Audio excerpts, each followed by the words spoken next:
Hello everyone. आज हम new chapter discuss करेंगे डिस्पर्जन अपीकरण। देखिए, अपीकरण का जो लिटरल मीनिंग होता है उसका मीनिंग होता है scatteredness, SCATTEREDNESS,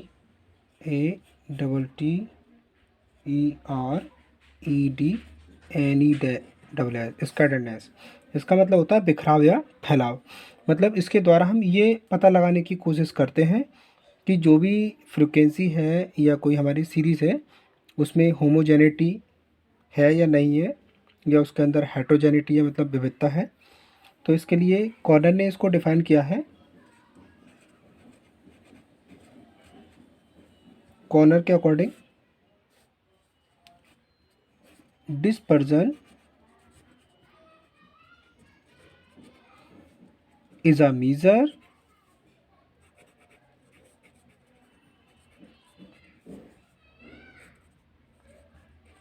of the extent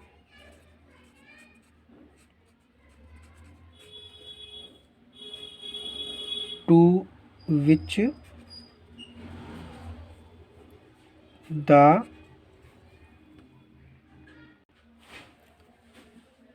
individual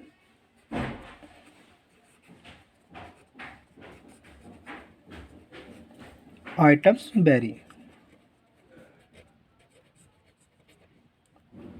means Connor कहते हैं कि जिस सीमा तक जो हमारी इंडिविजुअल वैल्यू होती है, वो जिस सीमा तक उनके पद मूल्य में अंतर होता है उसी मीज़र को हम डिस्पर्जन कहते हैं।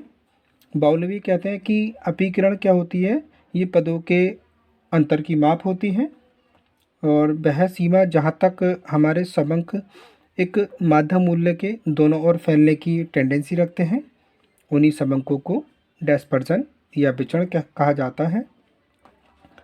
तो निष्कर्ष के रूप में हम कह सकते हैं कि डिस्पर्जन का मीनिंग समंकों के आकार में विचरण से है, मतलब variation in the size of data और आइटम। डिस्पर्जन ये क्लियर करता है कि जो समंक हैं वो एक मूल्य के हैं या नहीं, और समंकों में जितना अंतर बढ़ता जाता है डिस्पर्जन की मात्रा भी उतनी बढ़ती जाती है। डिस्पर्जन को द्वितीय श्रेणी के माध्य भी कहते हैं, और यही रीज़न है कि डिस्पर्जन ज्ञात करने के लिए पहले हमारी जो सीरीज़ है उसका माध्य ज्ञात किया जाता है और फिर उसी माध्य के आधार पर विभिन्न पद मूल्यों के विचलन को ज्ञात किया जाता है। डिस्पर्जन के आइडल मीज़र की बात करें तो इसके अंदर कुछ प्रॉपर्टीज़ होनी चाहिए। मतलब ये जो है स्पष्ट परिभाषित हो, it should be rigidly defined, ये गणना करने और समझने में आसान हो। It should be easy to understand and simple to calculate, ये सभी पद मूल्यों पर आधारित हो। It should be based on the items of the series, जितने भी सीरीज़ के आइटम हैं सब पर ही आधारित हो। इसके आधार पर आगे जो मैथमेटिकल कैलकुलेशन हो वो पॉसिबल हो। और डिस्पर्जन को मीज़र करने की अनेक मेथड होते हैं। कुछ मेथड में आते हैं जैसे रेंज या इंटर क्वार्टाइल रेंज और परसेंटाइल रेंज।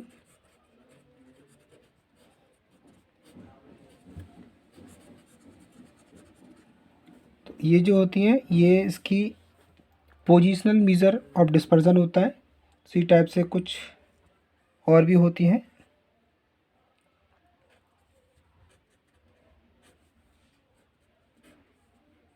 जो होती हैं हमारे एवरेज डेविएशन से रिलेटेड होती हैं, जैसे क्वार्टाइल डेविएशन, क्वार्टाइल डेविएशन। दूसरी होती है मीन डेविएशन,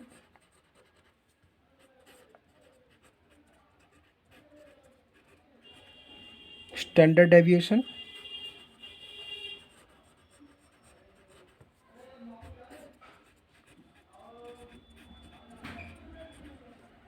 अदर मीज़र भी होती हैं।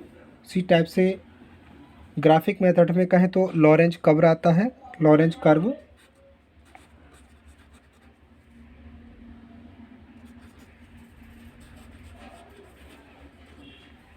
तो इसमें हम समझेंगे पहले रेंज क्या होती है।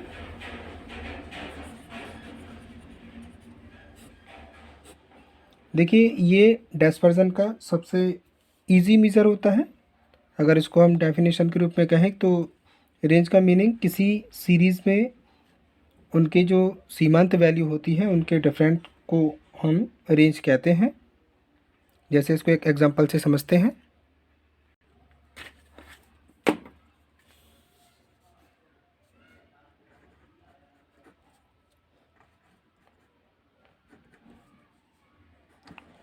कुछ स्टूडेंट्स हैं, उनके रोल नंबर हैं और यहाँ पे मार्क्स हैं।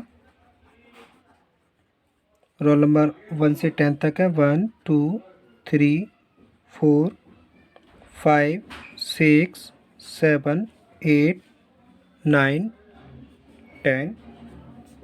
मार्क्स देखें, रोल नंबर 1 46, नेक्स्ट 32, 17, 41, 4, 20, 6, 9, 30, 35। तो इसके बेसिस पे अगर हमें रेंज निकालना हो तो बहुत सिंपल फॉर्मूला होता है। Range is equal to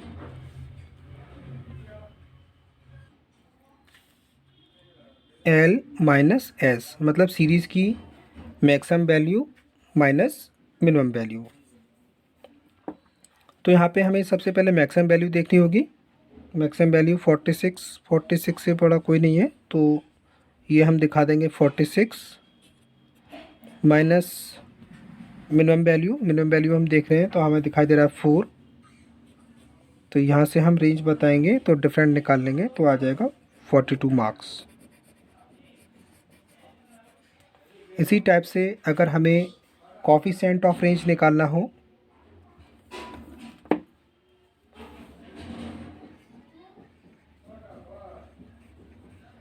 coefficient of range, तो इसके लिए हम L minus S upon L plus S का फॉर्मूला अप्लाई करते हैं, जिसमें हम देखेंगे कि एल माइनस एस मतलब 46 माइनस 4 अपॉन में 46 प्लस 4। तो हमने यहाँ पे देखा था जब यहाँ डिफरेंट निकालना है तो 42 आ रहा है और इसको मैं 46 में 4 ऐड कर रहे हैं तो 50 आ रहा है।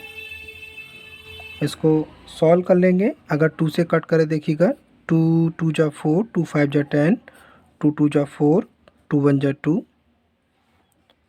अब हम यहाँ पे डिवाइड कर लेते हैं 25 डिवाइड 21। तो 25 के टेल में नहीं आएगा, पॉइंट लगा के आप एक ज़ीरो लगा लेंगे। 25 8 जा 200, 10 बच रहा है ऑटोमेटिक जीरो।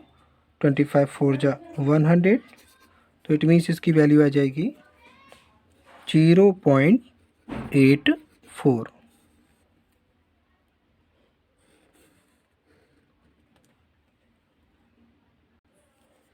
और जहाँ इंटर क्वार्टाइल रेंज की बात आती है तो इसके लिए हम फॉर्मूला अप्लाई करते हैं। Interquartile range is equal to third quartile minus first quartile. तो इस तरीके से हम इंटर क्वार्टाइल रेंज निकाल पाते हैं। और जब हमें परसेंटाइल रेंज निकालना हो तो डिस्पर्जन ज्ञात करने के लिए हम परसेंटाइल रेंज का भी यूज कर सकते हैं। इसके लिए सबसे पहले हमें जो 90th परसेंटाइल और जो 10th परसेंटाइल होता है इसका डिफरेंस होता है, जिसके लिए हम फॉर्मूले में ऐसे शो कर सकते हैं। Percentile range is equal to P90 upon P10। तो इसकी हेल्प से हम परसेंटाइल रेंज निकाल पाते हैं।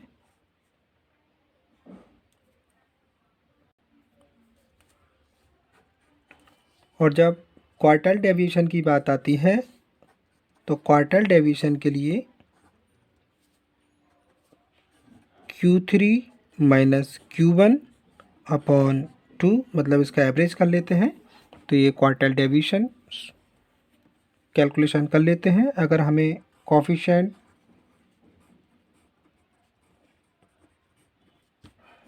ऑफ क्वार्टाइल डेविएशन निकालना हो तो इसके लिए Q3 minus Q1 upon Q3 plus Q1 का फॉर्मूला अप्लाई करके हम क्वार्टाइल डेविएशन की कैलकुलेशन कर लेते हैं और कोफिशिएंट ऑफ क्वार्टाइल उस तरीके से निकाल लेते हैं।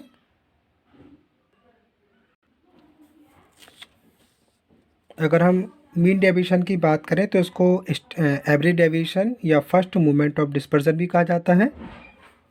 मीन डेविएशन का मतलब होता है सीरीज़ में सेंट्रल टेंडेंसी का कोई मेजर या किसी भी जो मीन मीडियन मोड निकालते हैं उससे निकाले गए मूल्यों के डेविएशन के से लगाया जाता है। और डेविएशन लेते समय हम प्लस या माइनस के जो मैथमेटिकल साइन है उन चिन्हों को छोड़ दिया जाता है। मीन डेविएशन कैलकुलेशन की दृष्टि से आसान होती है, इसको इजी वे में अंडरस्टैंड कर सकते हैं। मीन डेविएशन सभी वैल्यू पर बेसिस होती है, इसलिए जो सीरीज़ होती है उसकी जो बनावट होती है उस पर पर्याप्त प्रकाश डालता है। मीन डेविएशन की तुलना में मतलब जो स्टैंडर्ड डेविएशन होता है उसकी कंपैरिजन में जो मीन डेविएशन होता है उसके चरम मूल्यों से कम प्रभावित होता है। और मीन डेविएशन की जो कैलकुलेशन है हम मीन मीडियन मोड से भी कर सकते हैं। इससे रिलेटेड क्वेश्चन हम नेक्स्ट वीडियो में कंप्लीट करेंगे। Thank you very much students.